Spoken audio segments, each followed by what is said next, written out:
ದಲಿತ ಸಂಘರ್ಷ ಸಮಿತಿ ಕರ್ನಾಟಕ ಅಂಬೇಡ್ಕರ್ ವಾದದ ಸಂಘಟನೆಯಿಂದ ಮನುಸ್ಮೃತಿ, ಸಿಟಿ ರವಿ ಮತ್ತು ಅಮಿತ್ ಶಾ ಪ್ರತಿಕೃತಿ ದಹನ.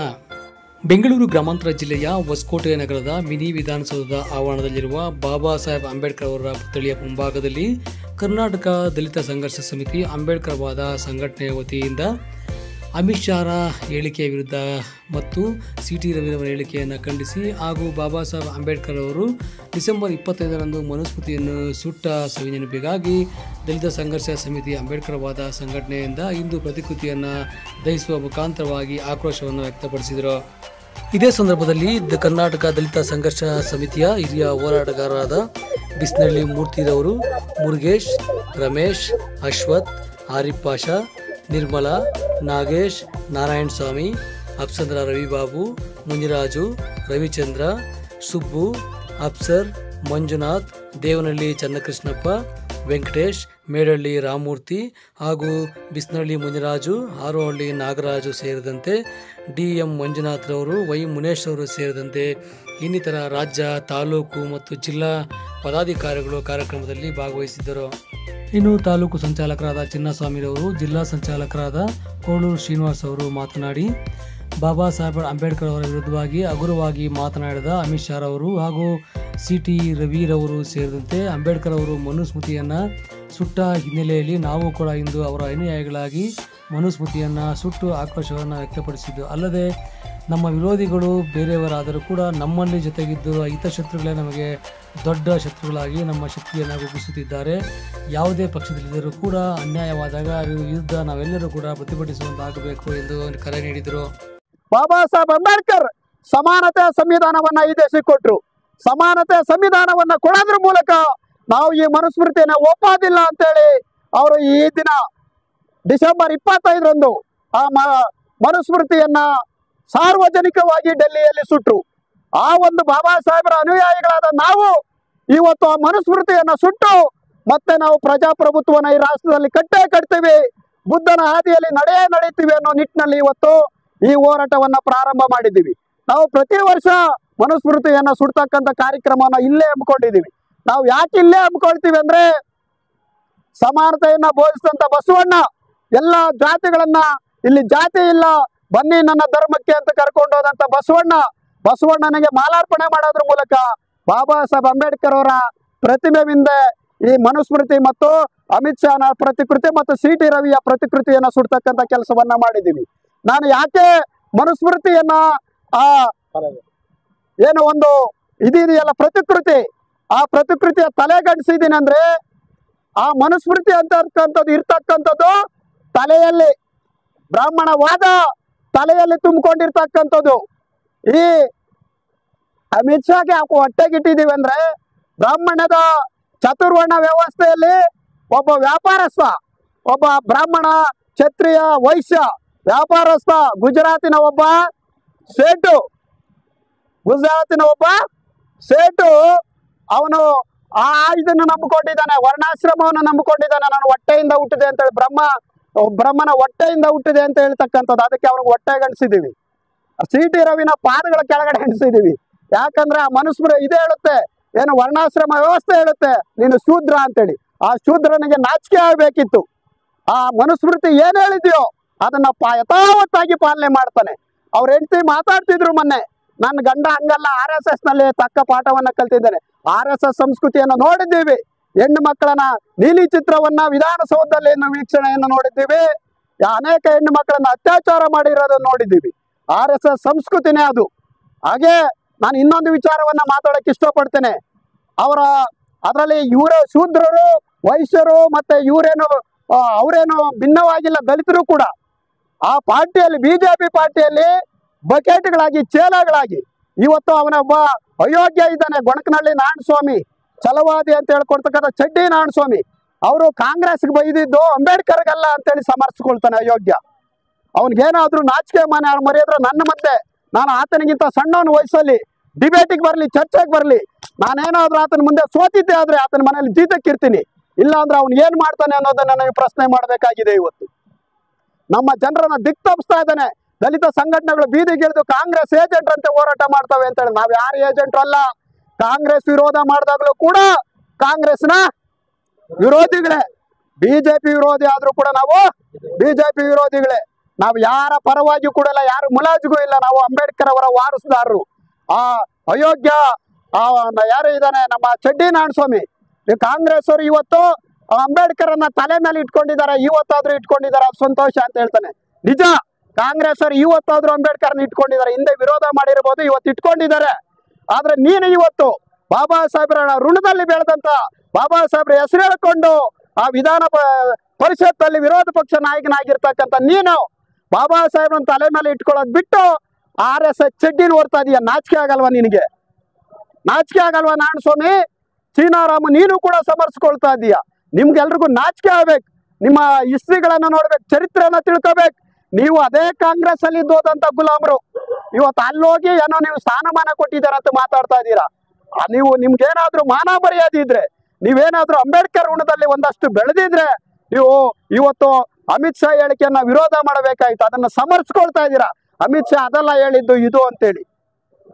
ನಿಮ್ಮ ಮನೆಗಳಲ್ಲಿ ಇದಾದ್ರೆ, ನಿಮ್ಮ ಹೆಣ್ಣು ಮಕ್ಕಳ ಮೇಲೆ ಆ CT ರವಿ ಮಾತಾಡ್ದಂಗೆ ಮಾತಾಡಿದ್ರೆ ನಿಮ್ಗೆ ಅರ್ಥ ಆಗಿರೋದು ಏನು ಅಂತ. ನೀವು ಸಮರ್ಸ್ಕೊಳಕ್ ಹೋಗಿದ್ದೀರಲ್ಲ, ಬೇರೆ ಯಾವನೋ ಮಾಡಿದ್ರೆ, ನೀವು ಕಾಂಗ್ರೆಸ್ ಅವ್ರು ಮಾಡ್ಬಿಟ್ಟಿದ್ರೆ ಇವತ್ತು ಬೀದಿಗೆ ಇಳಿತಿದ್ರಿ. ನೀವು ಅಲ್ಲಿ ಗುಲಾಮರ ತರ ನಿನ್ನ ಮಕ್ಕಳಿಗೋ ನಿಮ್ಮ ಮೊಮ್ಮಕ್ಕಳಿಗೋ ಒಂದಷ್ಟು ಏನೋ ಕೊಡ್ತಾರೆ ಕಕ್ಕಸ್ ಅನ್ನೋದು ಕಾರಣಕ್ಕೋಸ್ಕರ ಇವತ್ತು ಗುಲಾಮರ ತರ ಬಕೆಟ್ ಹಿಡಿತೀರಲ್ಲ. ನಿಮ್ಗೆ ನಾಚಿಕೆ ಆಗ್ಬೇಕು. ನನ್ನ ಜನರನ್ನ ದಿಕ್ ತಪ್ಪಿಸ್ತಾ ಇದ್ದೀರಾ. ನನ್ನ ಜನ ಎಚ್ಚೆತ್ಕೊಂಡಿದೆ. ಇವತ್ತು ಒಂದಷ್ಟು ಪ್ರಜ್ಞಾವಂತರಾಗ್ತಿದ್ದಾರೆ. ನಿಮ್ಮನ್ನ ಸುಮ್ಮನೆ ಸಹಿಸ್ಕೊಳ್ಳಲ್ಲ. ಇತಿಹಾಸದಲ್ಲಿ ನಿಮ್ಮನ್ನ ಸುಮ್ಮನೆ ಬಿಡಲ್ಲ ಅನ್ನೋ ಮಾತನ್ನು ಕೂಡ ಇವತ್ತು ಹೇಳ್ತಾ ಇದ್ದೀನಿ. ನಿಮ್ಗೇನಾದ್ರೂ ನಾಚಿಕೆ ಮಾನ ಮರ್ಯಾದಿದ್ರೆ ನನ್ನ ಜೊತೆ ಚರ್ಚೆಗೆ ಬನ್ನಿ. ಚರ್ಚೆಯಲ್ಲಿ ನಾನು ಸೋತ್ಕೊಂಡ್ರೆ ಇವತ್ತು ಈ ಜನರ ಮಧ್ಯೆ ಸಾರ್ವಜನಿಕವಾಗಿ ಹೇಳ್ತಾ ಇದ್ದೀನಿ, ನಿಮ್ಮ ಮನೆಗಳಲ್ಲಿ ಜೀತಕ್ಕಿರ್ತೇನೆ. ನೀವು ಇವತ್ತು ಬಿಜೆಪಿ ಏಜೆಂಟ್ರಂಗೆ ಓದಿಸೋದನ್ನ ಬಿಡಿ. ಫಸ್ಟ್ ನಾವು ನಮ್ಮ ಕಾರ್ಯಕರ್ತರಿಗೆ ಹೇಳ್ತೀನಿ, ನಮಗೆ ಮೊದಲು ಬಿಜೆಪಿಗರು ದೊಡ್ಡ ಮೇಲ್ಜಾತಿಗಳೆಲ್ಲ ನಮ್ಮ ವಿರೋಧಿಗಳು. ನಮ್ಮಲ್ಲೇ ಇರ್ತಕ್ಕಂಥ ವಿರೋಧಿಗಳಿಗೆ ನಾವು ಬೂಟ್ ತಗೊಂಡು ಹೊಡಿಬೇಕಾಗಿದೆ. ಮೊದಲು ಫಸ್ಟ್ ನಮ್ಮ ವಿರೋಧಿಗಳನ್ನ ನಾವು ಸರಿಪಡಿಸ್ಕೋಬೇಕಾಗಿದೆ. ನಮ್ಮಲ್ಲೇ ಇರ್ತಕ್ಕಂಥವ್ರನ್ನ ಅವರನ್ನ ಗುರುತಿಸಬೇಕಾಗಿದೆ. ಯಾರು ಅಂಬೇಡ್ಕರ್ ವಿರೋಧಿಗಳನ್ನೋದನ್ನ ಫಸ್ಟ್ ಗುರುತಿಸಬೇಕಾಗಿದೆ. ಇಲ್ಲೂ ಕೆಲವರು ಇದ್ದಾರೆ ಚೇಲಾಗಳು, ಅದನ್ನ ಹೇಳ್ತಾರೆ ಅಂಬೇಡ್ಕರ್ಗೆಲ್ಲ ಮಾತಾಡಿದ್ದವ್ರು ಕಾಂಗ್ರೆಸ್ ಅವ್ರಿಗೆ. ಕಾಂಗ್ರೆಸ್ಗೆ ಇರ್ಬೋದು, ಇನ್ನೊಬ್ಬರು ಕಾಂಗ್ರೆಸ್ ಅವನು ಒದ್ದಾಡ್ಕೊಂಡು ಸಾಯ್ಬೇಕು. ಅಂಬೇಡ್ಕರ್ ವಿಚಾರನ ಯಾಕೆ ತರ್ಬೇಕಲ್ಲಿ? ಅಂಬೇಡ್ಕರ್ಗೆ ಅವಹೇಳನ ಯಾಕೆ ಮಾಡ್ಬೇಕು? ನಿಮ್ಗೇನಾದ್ರೂ ಮಾನ ಮರ್ಯಾದೆ ಇದ್ರೆ ಅಂಬೇಡ್ಕರ್ ತರಲೇಬೇಡಿ.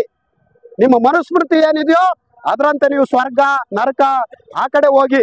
ಅಂಬೇಡ್ಕರ್ ಕೊಟ್ಟಂತ ಸಂವಿಧಾನದಲ್ಲಿ ನೀವು ಇದ್ದೀರಾ. ಆ ಮೋದಿಗೆ ಒಂದು ಮಾತನ್ನ ಹೇಳಕ್ ಇಚ್ಛೆ ಪಡ, ನಿನ್ಗೇನಾದ್ರೂ ಅಂಬೇಡ್ಕರ್ ಚಾಯ್ ಮಾರನಿಂದ ನಾನು ಚಾಯ್ ಮಾಡ್ತಾ ಇದ್ದ ನಾನು ಇವತ್ತು ಪ್ರಧಾನಿ ಆಗಿದ್ರೆ ಅದು ಅಂಬೇಡ್ಕರ್ ಅಂತೇಳಿ ವಿದೇಶಗಳಲ್ಲಿ ಹೇಳ್ತೀಯ. ಅದೇ ಸಂಸತ್ತಲ್ಲಿ ನಿನ್ನ ಮುಂದೆ ಮಾತಾಡ್ತಾನೆ ಆ ಗೃಹ ಮಂತ್ರಿ, ನೀನು ಬಾಯಿ ಮುಚ್ಕೊಂಡು ಸುಮ್ಮನೆ ಇದೀಯ. ನಿನಗೆ ನಾಚಿಕೆ ಆಗಲ್ವಾ? ಅದನ್ನು ಸಮರ್ಸ್ಕೊಳ್ತೀಯ. ನಿನಗೆ ನಾಚಿಕೆ ಆಗಲ್ವಾ ಪ್ರಧಾನಮಂತ್ರಿ? ನೀನು ನಾನು ಪ್ರಧಾನ ಸೇವಕ ಅಂತ ಹೇಳ್ತೀಯ. ನಿನಗೆ ನಾಚಿಕೆ ಮಾನ ಮರ್ಯಾದಿದ್ರೆ ಆತನ ಗೃಹ ಮಂತ್ರಿ ಸ್ಥಾನಕ್ಕೆ ರಾಜೀನಾಮೆಯನ್ನು ಪಡಿ. ಇವತ್ತೇ ಹೇಳು, ರಾಜೀನಾಮೆಯನ್ನು ಕೊಟ್ಟು ಹೊರಗಡೆ ಹೋಗು, ತೊಲಗು ಅಂತೇಳು. ನೀನು ಒಬ್ಬ ಅಧಿಕಾರಕ್ಕೆ ಅಂಟ್ಕೊಂಡು ನೀನು ಆ ಗುಲಾಮರ ರೀತಿ ವರ್ತಿಸ್ತಾ ಇರ್ತಕ್ಕಂಥದ್ದು ನಾವು ಸಹಿಸ್ಕೊಳ್ಳಲ್ಲ. ಇದು ತುಂಬಾ ದಿನ ನಡೆಯೋದು ಇಲ್ಲ ನಿಮ್ಮ ಆಟ. ಇವತ್ತು ನಾನು ಇನ್ನೊಂದು ವಿಚಾರವನ್ನ ಪ್ರಸ್ತಾವ ಮಾಡೋಕ್ಕೆ ಇಷ್ಟಪಡ್ತೇನೆ.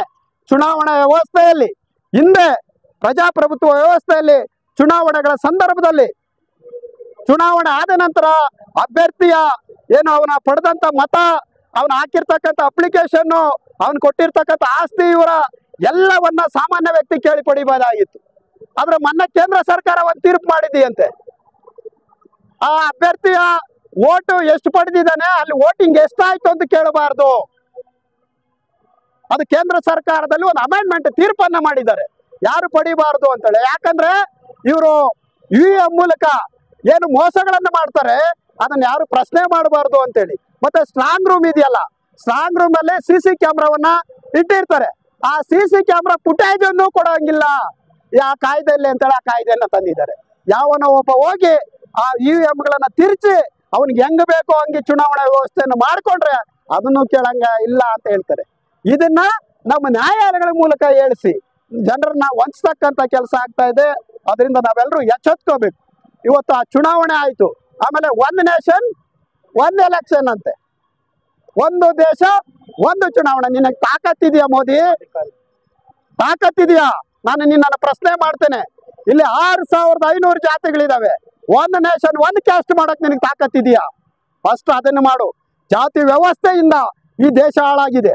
ಈ ದೇಶ ಇವತ್ತು ಈ ಪರಿಸ್ಥಿತಿಯಲ್ಲಿ ಇರಬೇಕಾದ್ರೆ ಇಲ್ಲಿರ್ತಕ್ಕಂಥ ಜಾತಿ ವ್ಯವಸ್ಥೆ, ಒಬ್ಬನಿಗೆ ಸಾವಿರಾರು ಎಕರೆ ಭೂಮಿ, ಒಬ್ಬನಿಗೆ ಮನೆ ಕೂಡ ಗತಿ ಇಲ್ಲ, ಫುಟ್ಪಾತ್ ಅಲ್ಲಿ ಮಲ್ಕೊಳ್ತಾರೆ.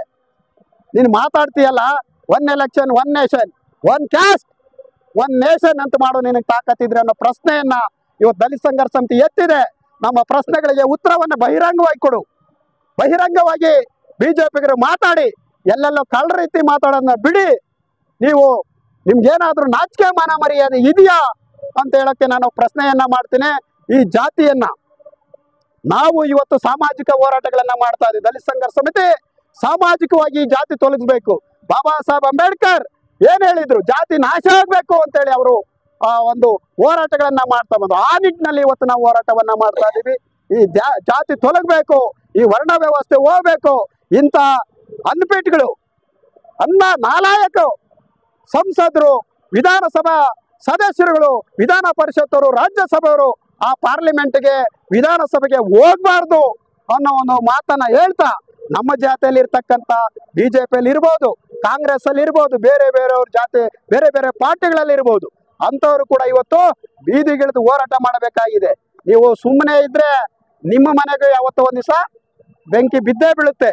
ಆದ್ರಿಂದ ಈ ಮಾತನ್ನ ನಾನು ಸ್ಪಷ್ಟವಾಗಿ ಹೇಳ್ತಾ, ನೀವು ಕೂಡ ಹೋರಾಟಕ್ಕೆ ಬನ್ನಿ.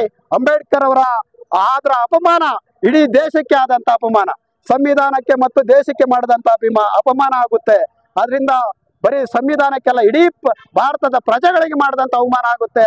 ಅದರಿಂದ ನೀವೆಲ್ಲರೂ ಕೂಡ ಇವತ್ತು ಅಮಿತ್ ಶಾ ಹೇಳಿಕೆಯನ್ನ ಖಂಡಿಸಿ ಆತನ ರಾಜೀನಾಮೆಗೆ ಒತ್ತಾಯಿಸಿ, ಮುಂದೊಂದು ದಿನ ಚುನಾವಣೆಯಲ್ಲಿ ಆ ಗುಜರಾತಿಗಳೇನಿದ್ದಾರೆ, ನಾವು ಕರ್ನಾಟಕ ಜನ ಎಚ್ಚೆತ್ಕೋಬೇಕು.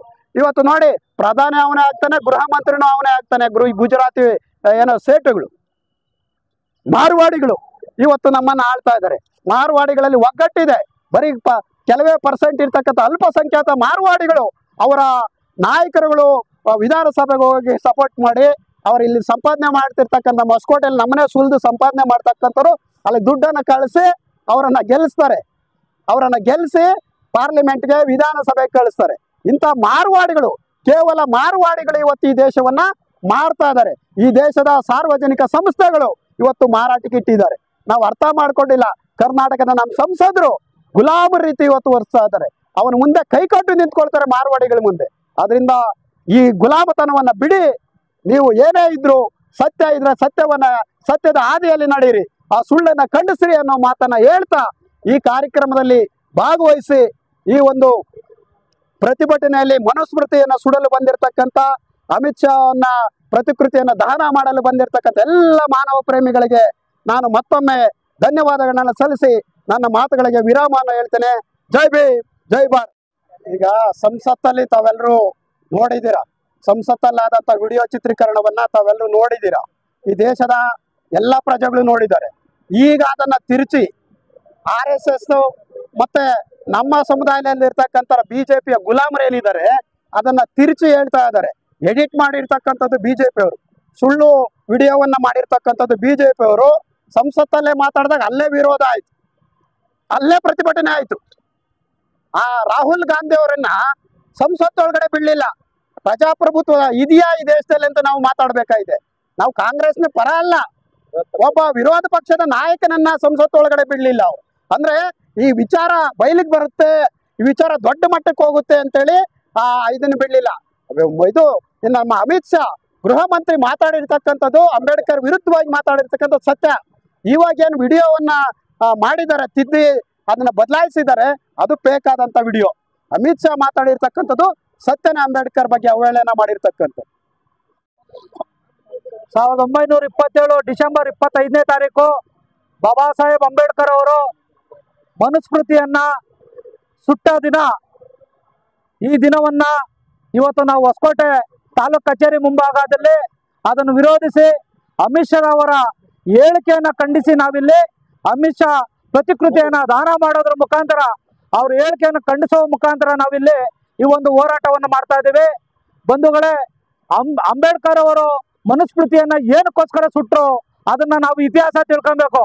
ಈ ದೇಶದಲ್ಲಿ ಈ ದಲಿತರ ಮೇಲೆ, ಹಿಂದುಳಿದ ವರ್ಗದವರ ಮೇಲೆ ಅಮಾನುಷವಾಗಿ ಈ ಜಾತಿ ಪದ್ಧತಿ ಏನು ಹಿಂದೂ ಧರ್ಮದ ಕೊಳಕಲ್ಲಿ ನಮ್ಮನ್ನ ತೊಡ್ಕೊಂಡಿದ್ರು, ನಾಯಿ ನರಿಗಳಿಂದ ಕೀಳಾಗಿ ಬದುಕ್ತಾ ಇದ್ದಂಥ ನಮ್ಮ ಜನಕ್ಕೆ ಒಂದು ನ್ಯಾಯ ಸಿಗಬೇಕು, ಹೊರಗಡೆ ಬರಬೇಕು ಅಂತೇಳಿ ಬಾಬಾ ಸಾಹೇಬ್ ಅಂಬೇಡ್ಕರ್ ಅವರು ಈ ಮನುಸ್ಮೃತಿಯನ್ನ, ಈ ಕೊಳಕದರದಿಂದ ಆಚೆ ಬಂದು ಮನುಸ್ಮೃತಿಯನ್ನ ಸುಟ್ರು. ಕಾರಣ ಇಷ್ಟೇ, ಇವತ್ತು ಮನುಸ್ಮೃತಿಯನ್ನು ಸುಟ್ಟಿದ ಮೇಲೆ ನಂತರ ಬಂದಂತ ಭಾರತದ ವ್ಯವಸ್ಥೆಯಲ್ಲಿ ಬಾಬಾ ಸಾಹೇಬ್ ಅಂಬೇಡ್ಕರ್ ಅವರು ನಮಗೆ ಸಂವಿಧಾನವನ್ನು ಬರೆದುಕೊಟ್ರು. ಸಂವಿಧಾನವನ್ನು ಬರೆದುಕೊಟ್ಟು ಇವತ್ತಿಗೆ ಹಿಂದಿಗೆ ಸುಮಾರು 75 ವರ್ಷಗಳಾಯಿತು. ಸಂವಿಧಾನ ಜಾರಿಯಾಗಿ 75 ವರ್ಷಗಳಾಯಿತು. 75 ವರ್ಷಗಳ ನಂತರ ಈ ಒಂದು ಸಂವಿಧಾನ 75ನೇ ಸೆಲೆಬ್ರೇಷನ್ ಅನ್ನ ಮಾನ್ಯ ಸಂಸತ್ನಲ್ಲಿ ಈ ಮೋದಿ ಸರ್ಕಾರ ಅಂಬೇಡ್ಕರ್ ವಿಚಾರವಾಗಿ ನಾವು ಮಾತಾಡಬೇಕು ಅಂತ ಹೇಳ್ಬಿಟ್ಟು 2 ದಿನ ಅಂಬೇಡ್ಕರ್ ವಿಚಾರ ಮಾತಾಡೋಕ್ಕಾಗಿ ಮೀಸಲಿಟ್ರು. ಆದ್ರೆ ಅಲ್ಲಿ ನಡೆದಿದ್ದೇನು, ಅಲ್ಲಿ ಆ ಸಂಸತ್ತಲ್ಲಿ ಮಾಡಿದ್ದೇನು, ನಮ್ಮ ಅಂಬೇಡ್ಕರ್ ಕೊಟ್ಟಂತ ಸಂವಿಧಾನದಲ್ಲಿ ಒಬ್ಬ ಮಂತ್ರಿಯಾಗಿ, ಈ ದೇಶದ ಗೃಹ ಮಂತ್ರಿಯಾಗಿ ಅವನು ಅಂಬೇಡ್ಕರ್ ಬಗ್ಗೆ ಕೊಟ್ಟಂತ ಹೇಳಿಕೆ ಏನು? ಅಂಬೇಡ್ಕರ್ ಅಂದ್ರೆ ಪ್ಯಾಷನ್ ಅಂತೆ. ಏನ್ ಅಂಬೇಡ್ಕರ್ ಅಂದ್ರೆ ಪ್ಯಾಷನ್? ದೇವ್ರು ಅಂದ್ರೆ ಸ್ವರ್ಗಕ್ಕೆ ಹೋಗ್ತಾರಂತೆ. ಬೇಡ ಸ್ವಾಮಿ, ನಮ್ಗೆ ಅಂತ ಸ್ವರ್ಗ ಬೇಡ. ನಮ್ಗೆ ಅಂಬೇಡ್ಕರ್ ಈ ಸಂವಿಧಾನದಲ್ಲಿ ತಲೆ ಎತ್ತಿ ಬದುಕುವಂತ ನಮ್ಗೆ ಹಕ್ಕನ್ನು ಕೊಟ್ಟಿದ್ದಾರೆ. ನಮಗೆ ಈ ದೇಶದಲ್ಲಿ ನಮಗೆ ಎಲ್ಲ ಅಂಬೇಡ್ಕರ್, ನಮ್ಮ ಸರ್ವಸ್ವನೇ ಅಂಬೇಡ್ಕರ್. ನಮಗೆ ಬೆಳಕು ಅಂಬೇಡ್ಕರ್, ನಮಗೆ ದೀಪನೂ ಅಂಬೇಡ್ಕರ್, ಪ್ರತಿಯೊಂದು ನಮ್ಗೆ ಅಂಬೇಡ್ಕರ್ ಆಗಿದ್ದಾರೆ. ಆದ್ರೆ ನಿಮ್ಮ ಹೇಳಿಕೆ ಈ ಕೂಡಲೇ ಖಂಡಿಸ್ತಾ ಇದೀವಿ. ಈ ನೀವು ಅಂಬೇಡ್ಕರ್ ವಿರುದ್ಧ ಹೇಳಿಕೆ ಕೊಟ್ಟಿರೋ ನೀವು ಈ ಸರ್ಕಾರವನ್ನ ಬಿಟ್ಟು ನೀವು ಆ ಸ್ಥಾನಕ್ಕೆ ರಾಜೀನಾಮೆ ಕೊಡಬೇಕು ಅಂತ ಹೇಳ್ತಾ ನಾನು ಈ 2 ಮಾತನ್ನು ಹೇಳಿ ಮುಗಿಸ್ತೇನೆ. ಜೈ ಭೀಮ್, ಜೈ ಭಾರತ್.